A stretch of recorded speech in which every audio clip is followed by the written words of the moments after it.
We dropped like 2 levels, didn't we? We lost like 8 or 9 games in a row, and it was literally all because AFKs and like just really stupid like draft picks. See, and that's what I just when any game that has a ranked where it's like this or something along those lines where it depends on teammates. I'm like, there's no way that you're telling me that you queued up like Diamond One players. Like, there's no way you queued up every single time just as a solo person and then just got every game was just good for you. Yeah, it doesn't happen. No. If you look at all the top ranked players of Predecessor or Paragon, they play with the same 5 or 6 people. Mm-hmm. They friend good players. They friend them and they play with them. True. That's what they do. Pause. Now, I know what you guys are thinking. Trash, what is this random conversation that you had with random people that you joined up with on Predecessor have to do with Predecessor? Well, let me tell you something. It was a breath of fresh air. So, what this video is called? Making Friends on Predecessor.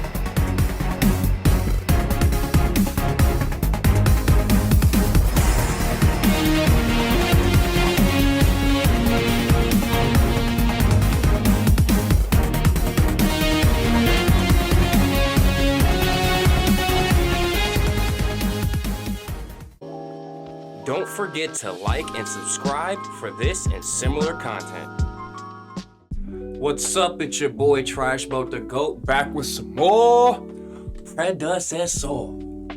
And what we're talking about, like I said, is making friends on Predecessor. Since the days of Paragon, I don't know if you guys know this. If you've played, if you're an OG, then you guys know that was a very toxic game. Or at least it could be in a lot of different settings. My favorite thing that they used to do?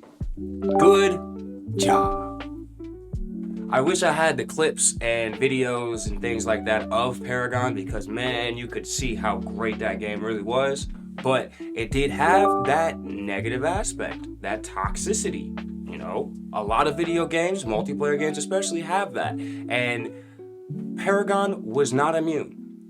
You drop a tower by accident, you die, you let somebody else die, something happens negative towards the game. If you got a bad team, well, your whole team's gonna let you know how good of a job you just did by spamming good job in the chat. Oh my gosh, on the comms, wherever they wanna put it, it was bad. And it just made the game, whoa. Because you got this little pressure, like, I don't want to mess up and have everybody be mad at me, or you got this anger towards your teammate because he's messing up, and now, and you can't do anything other than say, good job, which doesn't make any sense if you ask me. So, the reason why I am taking this moment to highlight this interaction that I had was because, like I said, it was a breath of fresh air. That conversation, none of those games, none of that felt toxic whatsoever.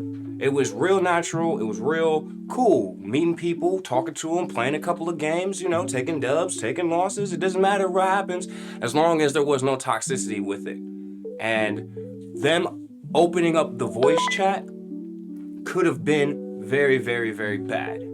However, they managed it pretty well. You can mute. And in certain cases, it makes the game a lot easier and more fun. And you can engage with the other party members, the other team members, without having to be rude or work through a comm system that just doesn't express everything that you want it to.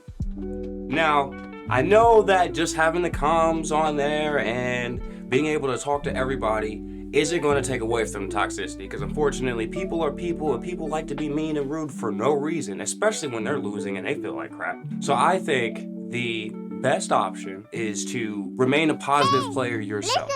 Don't fall into the toxic notions. Don't get up and leave or just quit the game or anything like that. Hey, if you try to surrender twice, you guys are still in the game. Everybody's still trying, you know what I'm saying? Maybe you should just try and see what happens, or just go until you lose. I don't really care, but it's better than just leaving the game, because you get a penalty and now you guys don't have a chance to win, and it just ruins it, you know?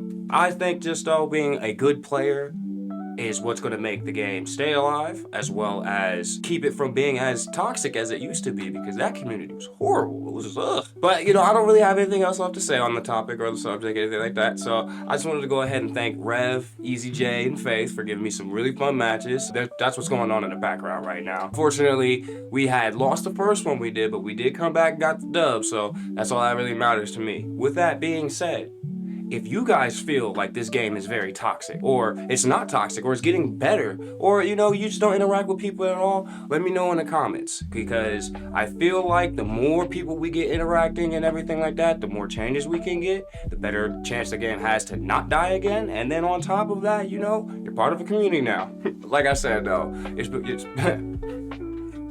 like I said though, it's your boy Trash Boat the GOAT.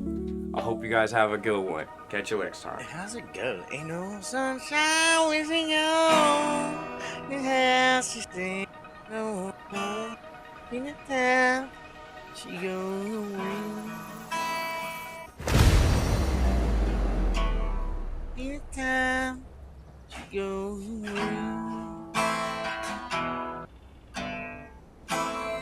Ain't no sunshine when she gone. Has to stay no home. Has to go away.